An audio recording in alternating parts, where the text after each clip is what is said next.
हरिओम सभी को। आज हमारे साथ हमारी प्यारी मंजुमा है।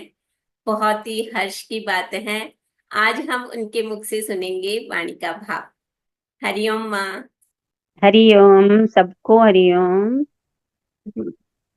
आज बहुत ही स्पेशल डे भी है, जिसे वैलेंटाइन डे कहते हैं, जो प्रेम का दिवस है। और प्रेम केवल संत ही करते हैं।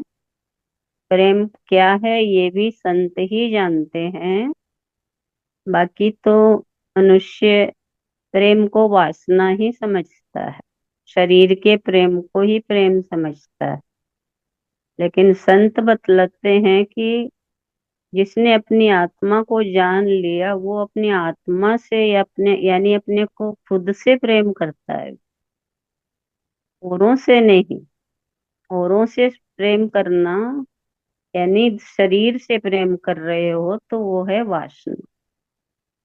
लेकिन जब जान लेंगे कि खुद से प्रेम करना ही वास्तव में आत्मा से प्रेम करना है, वो प्राणी फिर संसार में कोई भी हो, उसके सामने वो प्रेम ही करेगा। वो शारीरिक प्रेम नहीं रहेगा, उन सबके बीच में वो आत्मिक प्रेम ही रहे। वो सबकी आत्मा को प्रेम दे रहा है, करता। तो इसलिए बहुत हमारे संतों ने इस भाव को प्रेजेंट किया है हम सबके सामने कि प्रेम वास्तव में क्या है। तो गुरुदेव यही हमें कहना चाहते हैं कि प्रेम ईश्वर का ईश्वर के द्वारा दिया गया गिफ्ट है हम सबको। और दिया ही नहीं है, उन्होंने हम सबके दिल में रख कर भेजा है प्रेम को। लेकिन मनुष्य पहचानता नहीं, तो पाना ही पाना चाहता रहता है कि प्रेम मिले हमें, कोई करता नहीं हमें तो। लेकिन संत के पास जब आते हैं तो पता चलता है कि प्रेम तो हमारे हृदय में बैठा हुआ है। प्रेम देवता तो प्रेम देवता तो देने वाले का नाम है। देवता वो है जो देता है। तो प्रेम जिसने जान लिया वो प्रेम देने लग जाता। तो आज का ये जो विषय है ये, हाँ बोलिए। हाँ, बहुत अच्छा, बहुत सुंदर बताया कि वास्तव में संत ही है हम्म। जो वास्तव में बताते हैं हमें कि प्रेम क्या है, और प्रेम देना ही प्रेम प्रेम है। देना ही प्रेम प्रेम। और प्रेम का दूसरा भाव है कि जितना दोगे ना उतना ही ये लौट कर आएगा। है। जितना दोगे वो उसके पास नहीं रहता, वापस आपके पास ही आ जाता है, अनंत गुना होकर। तो जो देता है उसका हृदय प्रेम से हर समय प्रेम से भरा रहे, क्योंकि दिया है तो लौट के आ गया। तो उसके अंदर से तो प्रेम फिर छलकने लग जाता, प्याला प्रेम का छलकने लगता है, क्योंकि भर गया। तो छलकने लगा यानी फिर वो केवल इंसान तक सीमित नहीं है। पशु, गाय है, भैंस है, डॉगी है, सबको वो प्रेम की निगाहों से देखता, क्योंकि छलक रहा। प्रकृति के हर दृश्य को प्रेम से निहार रहा, क्योंकि छलक रहा है। जैसे कि प्रेम के लिए कहा जाता है, या प्रेम का प्रतीक गुलाब माना जाता है। हम्म। तो वाणी एक है ना कि गुलाब, जब आप में अंदर प्रेम आ गया यानी खिलना जान गए, आप खिल गए, तो ये दुनिया आपके लिए गुलाब हो गई। यानी प्रेम जैसी मुलायम और सॉफ्ट हो गई। हाँ, तो इस वाणी पे भी आप हाँ बताइए अपना। हाँ, ये वाणी है हमारे सतगुरु की कि ये दुनिया उनके लिए गुलाब जिन्होंने खिलना सीखा। यही ना। यस। ये दुनिया उनके लिए गुलाब जिन्होंने खिलना सीखा, उनके लिए कांटा जिन्होंने जलना सीखा। तो इसमें हमें गुरुजी कह रहे हैं कि ये दुनिया ना तो गुलाब जैसी है और ना ही कांटों जैसी है। सतगुरु की सत्संग सुनते सुनते, भाव की बातें सुनते सुनते हम जान पाते हैं कि हमारा अपना नजरिया जैसा होगा, वैसा ही हमें दुनिया दिखेगी। अगर कांटों जैसा रवैया है हमारा तो कांटों सी दिखेगी, और फूलों जैसा गुलाब की तरह है तो हमें ये दुनिया गुलाब लगे। गुलाब किसे कहा? गुलाब वो है जो कांटों के बीच रहता है, वो है गुलाब। कांटों के बीच। गुलाब में कांटे नहीं है। इसकी जिसकी विचारधारा बन गई कि गुलाब कांटों में नहीं है, गुलाब में कांटे नहीं है, गुलाब कांटों से घिरा हुआ है,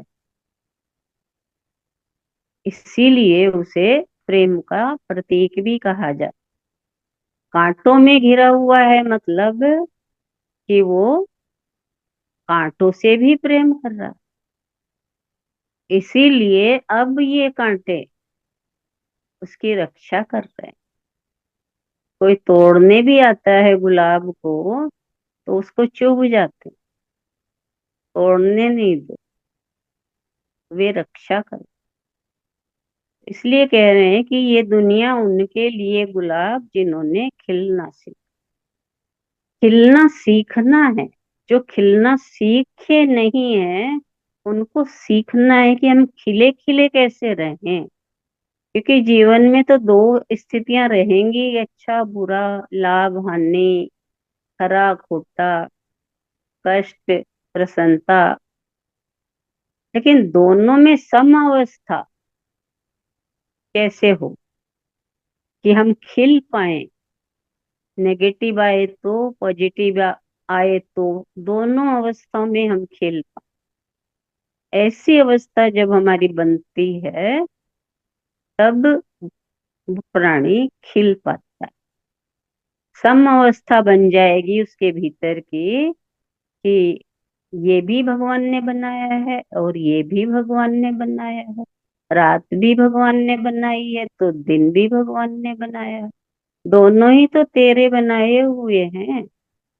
तो किसको निंदू और किसको बंदू, किसको अच्छा कहूं और किसको बुरा कहूं, दोनों तेरे। ऐसा जान लेने से समभाव आ जाए, और जब समभाव आ जाता है तो दुनिया गुलाब सी दिखाई दे। सर्वत्र प्रसन्नता ही प्रसन्नता। जैसे तुलसीदास जी ने कहा ना कि, क्या तो बोला था उन्होंने कि सिया राम मैं सब जग जानी, करहूं प्रणाम जोरी जुग पाने। जान लिया उन्होंने कि पूरे विश्व में सिया राम ही के अलावा कोई दूसरा है ही नहीं। तो वो जो भी मिलते हैं दोनों हाथ से जो हाथ जोड़कर उनको प्रणाम कर। उनके लिए न वैर है न राग है, वैराग्य है। तो इस तरह से हमें गुरुजी बता रहे हैं कि और जिनके उनके लिए कांटा जिन्होंने जलना सीखा। वही बात है, जो जल रहे हैं उसकी मेरी गाड़ी छोटी क्यों, उसके पास बड़ी क्यों, मेरे पास अभी छोटी स्कूटर ही है या साइकिल ही है, वो तो गाड़ी भी ले आए जलते हैं। मेरा तो छोटा सा घर है, उसके पास तो बड़ा बंगला है। मतलब तुलना भी कहाँ कर रहे हैं। तो जो ऐसी बातों पर जलते रहते हैं, उनके लिए ये दुनिया उसी है। जो ऐसा सोचते हैं, समझते हैं, मेरे पास ऐसा क्यों नहीं, उसके पास इतना क्यों है, उसकी जिंदगी में कभी झगड़े कम नहीं होंगे। वो मान अपनी मेंटेलिटी से कमजोर ही होता चला जाएगा। और कमजोर मेंटेलिटी का इंसान जो है, हमेशा कष्टों में ही रहता है। तो जो जल रहा है, जो कष्टों में घिरा पड़ा है, उसको दुनिया गुलाब नजर कैसे आएगी? नहीं आ सकती। गु- दुनिया गुलाब सी नजर आए, इसके लिए बिना सत्संग के नहीं आ सकती दुनिया गुलाब सी। सत्संग सुनकर ही दुनिया गुलाब सी नजर आएगी। कांटे हमारे अंदर है, उन्हें बीनना होगा, निकालना होगा। कांटे निकल जाएंगे और प्रेम उगाएगा, तब जाके दुनिया हमें गुलाब सी दिखे। और इसमें हमें यही बता रहे हैं। हाँ हाँ, बोलिए। बहुत अच्छा, बहुत सुंदर। आप भी बता सकते हैं कमेंट में जाके कि कौन सा भाव अच्छा लगा आपको, आज कौन सा भाव टच किया। जैसे माँ ने बताया कि सत्संग, सत्संग से ये हमें गुलाब जैसा खिलना आएगा। अदरवाइज तो हमारे अंदर वो जलने की भावना बनी रहती है, भाव की भावना बनी रहती है। तो हम जब सत्संग से जुड़ते हैं तब धीरे धीरे ये प्रेम की भावना हमारे अंदर आएगी और वो ही हमें खिलाती है। तो सत्संग से जुड़ने के लिए डिस्क्रिप्शन में एक लिंक है जिस पे रोज सत्संग होता है माँ का। आप वहां से जुड़ सकते हैं और अपने विचार भाव भी शेयर कर सकते हैं। हरिओम। हरिओम माँ। हरि ओम, हरि ओम सबको।